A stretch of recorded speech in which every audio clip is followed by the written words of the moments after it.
something you've never seen in the local newspaper until now, and a Laplace couple becomes the first to make history.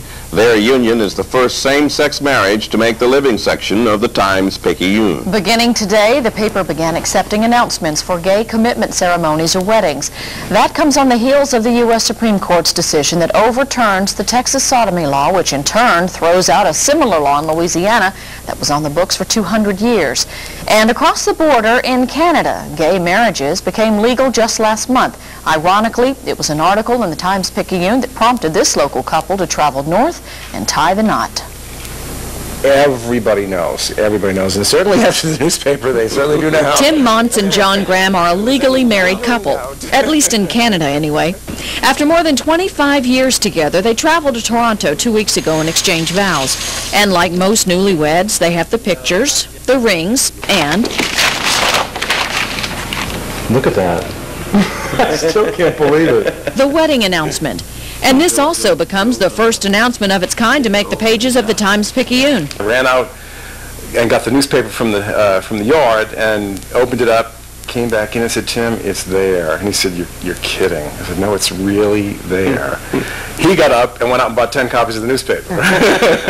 So I'd say we're both really happy about it. The Times-Picayune now joins the ranks of some 100 other newspapers nationwide that include announcements of same-sex unions, whether they are commitment ceremonies or, in this case, a marriage. To have an actual marriage that's recognized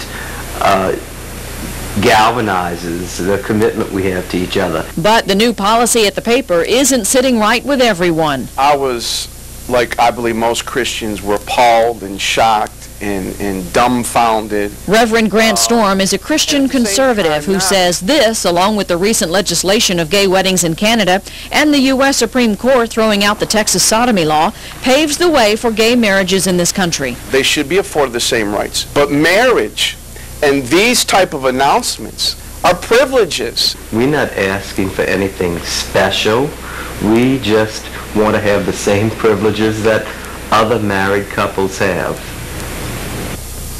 The Times-Picayune believes the paper should reflect significant events in the lives of its readers.